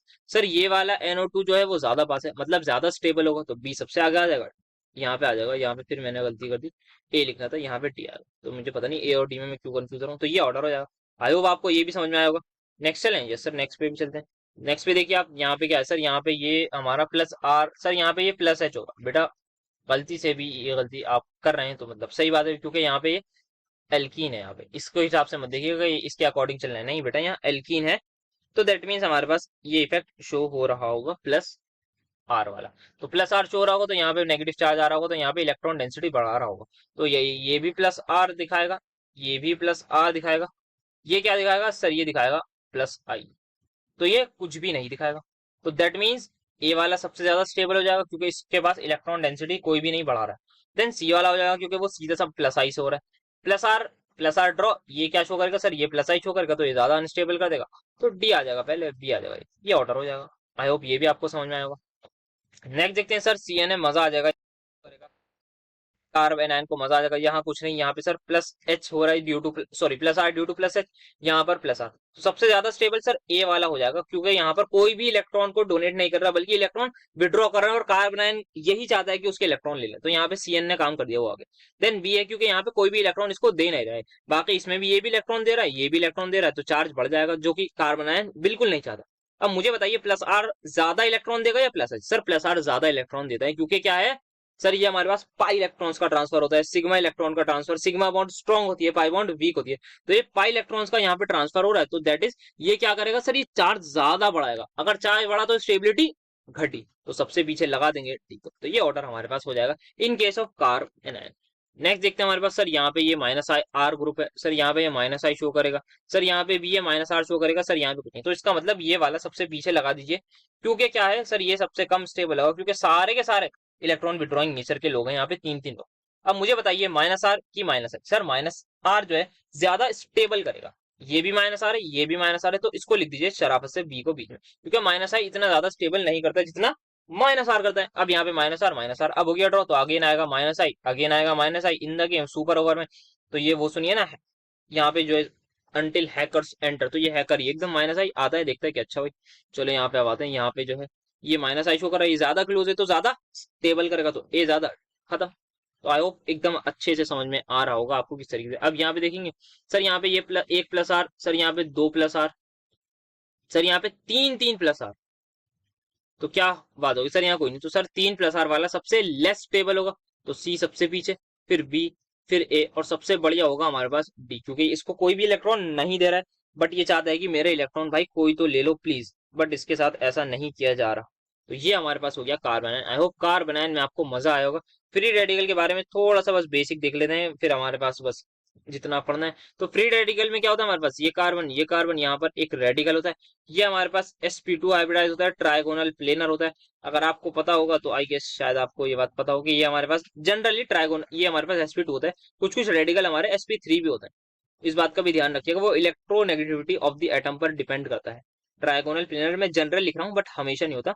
जहाँ पे जो एटम्स लगे होंगे ना, तीन एटम, उनकी इलेक्ट्रोनेगेटिविटी पर डिपेंड करेगा कि ये sp2 होगा या sp3 होगा। ये कॉन्सेप्ट आपने मेरे हिसाब से पढ़ा होगा। इसको वो कौन करेगा स्टेबल? सर इसको वही लोग रेजोनेंस करेंगे सबसे पहले। सर इसको रेजोनेंस करेगा, क्या ये एरोमेटिक हो सकते हैं? No sir, aromatic free radical नहीं होता, क्योंकि अनपेयर्ड इलेक्ट्रॉन होता है। और सर ऐसा हमने हकल रूल में पढ़ा है, जितने भी इलेक्ट्रॉन जब भी हकल रूल लगता है ना सर, वो इवन नंबर के लिए लगता है। और अगर एक रेडिकल है तो मतलब हमारे पास इतना कंफर्म है कि वहां पर हमारे पास ऑड नंबर ऑफ इलेक्ट्रॉन होगा। तो ये सिर्फ और सिर्फ रेजोनेंस, क्या हाइपर कंजुगेशन है सर? Hyper conjugation. क्या इंडक्टिव इफेक्ट है सर? Inductive effect. कौन सा सर? इसको प्लस आई चाहिए। तो ये हमारे स्टेबिलिटी फैक्टर्स होते हैं हमारे फ्री रेडिकल। तो ये हमारा था, इसकी स्टेबिलिटी ऑलमोस्ट काफी ज्यादा सिमिलर होती है कार्बोकेटाइन से, जब हमारा इंडक्टिव इफेक्ट और हाइपर कॉन्जुगेशन की बात हो। बट रेजोनेंस में यहाँ पे थोड़ा सा डिफरेंस होता है, दैट अभी हम उसको नहीं डिस्कस करेंगे, कभी बाद में डिस्कस करेंगे उसके क्वेश्चंस वगैरह। जब क्वेश्चन में आएंगे। बाकी जो मोस्ट इंपॉर्टेंट रहते थे वो कार्ब कैटायन और कार्ब एनायन रहते थे हमारे पास। फ्री रेडिकल का फिर कभी अगर क्वेश्चन में जरूरत पड़ेगी तो तब डिस्कस कर लेंगे। वैसे इतनी ज्यादा नेसेसिटी जो रहती है वो कार्बोकेटायन और कार्ब एनायन की ही रहती है। तो आई होप हमारा ऑलमोस्ट मेरे हिसाब से, मेरे अकॉर्डिंग पूरा जीओसी हो गया है। जितना पढ़ना था हमने क्या क्या पढ़ा है, हमने पढ़ा है काफी अच्छी चीजें पढ़ी हैं। दैट इज हमने सबसे पहले इंडक्टिव इफेक्ट पढ़ा, फिर हमने हाइपर कॉन्जुगेशन पढ़ा, फिर रेजोनेंस पढ़ी, फिर एरोमेटिसिटी पढ़ी, फिर स्टेबिलिटी ऑफ इंटरमीडिएट पढ़ी। तो ये मेजरली हमारे पास आते हैं जीओसी में। आई होप आपको एकदम मजा आएगा। मुझे बताइएगा नेक्स्ट आप क्या चाहते हैं, क्या डायरेक्ट हेलो एल्कीन शुरू कर दिया जाए या फिर एसिडिक बेसिक कैरेक्टर करा जाए, उसके अकॉर्डिंगली आप बता दिएगा, देखते हैं क्या करना है। फिर मैं भी सोचूंगा क्या बेटर रहेगा, वही ऑप्शन करेंगे स्टार्ट। तो आज हमारी जीओसी हो गई है complete. So that's it for GOC. I hope Telegram channel आप सभी ने ज्वाइन कर लिया होगा और आप इंस्टाग्राम पर भी फॉलो कर सकते हैं। तो that's it for today and thank you so much for attending my lecture.